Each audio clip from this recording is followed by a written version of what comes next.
welcome to my YouTube channel. My name is Victoria P. Flores, and I want to tell you a little bit about myself and why this channel exists, and then we'll get right into the good stuff. I have taught preschool, first, second, and third grade for about a decade.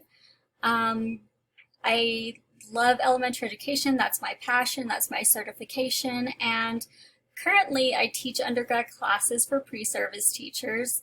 So my idea and purpose for this channel was to really get elementary school teachers to think about culture and literacy practices that they have available right in front of them in the classroom. So what is cultural literacy? When I say those two words, what does it mean? What does it mean together? The term cultural literacy was actually coined by E.D. Hirsch, and it refers to the ability to understand and participate fluently within a culture. So an example he uses is like Peace Corps or missionary members visiting rural communities in a different country. You know, for those Peace Corps members to go in and really fit in, they need to know about the culture, they need to know about practices, traditions, rules, values, about that culture to really understand it and participate. However, we're going to stay away from this definition of culture and literacy, and I'm just going to talk about literacy and culture. Those are the phrases I will use.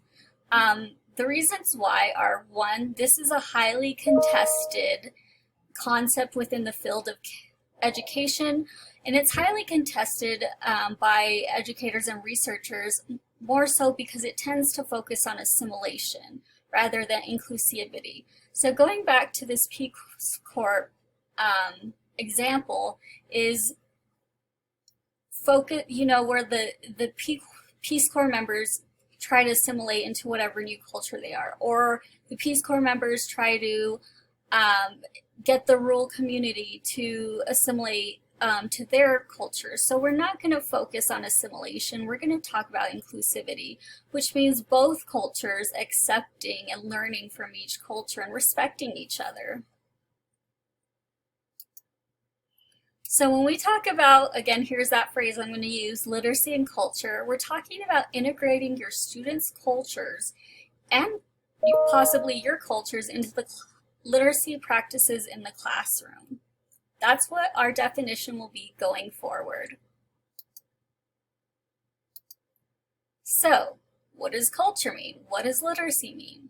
Culture, for the purpose of these videos, is the way of life of a group of people. So, behaviors, beliefs, values, symbols that they practice and they pass on from one generation to the next. With this, think about maybe traditions your grandparents have passed on to you. And literacy, the traditional definition of literacy is the ability to listen, speak, read, and write. Also, for this video series, we're going to look at a more social cultural point of view, in which literacy has many definitions and meanings to many individuals, many cultures, groups, societies, communities. Literacy is not something that currently happens or happens in the future or only is in the past. It's all three of those space and time continuums. And literacy is boundless. It doesn't not belong to one specific group.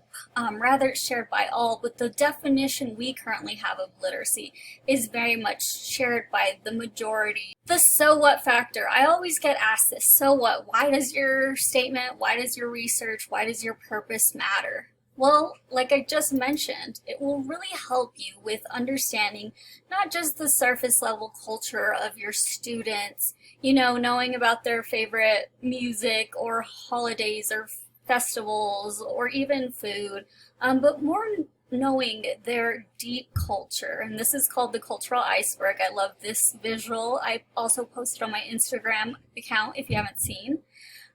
Where you're really understanding how your student and their family thinks about concepts of time, thinks about notions of education. And as someone who's done this type of cultural and literacy practices in my classroom, I can tell you those students get invested, those parents get invested. And if you want to find me, contact me. There's my Instagram handle as well as my website. And next week, stay tuned because we're going to have some guests who talk about my family culture and literacy. Thanks.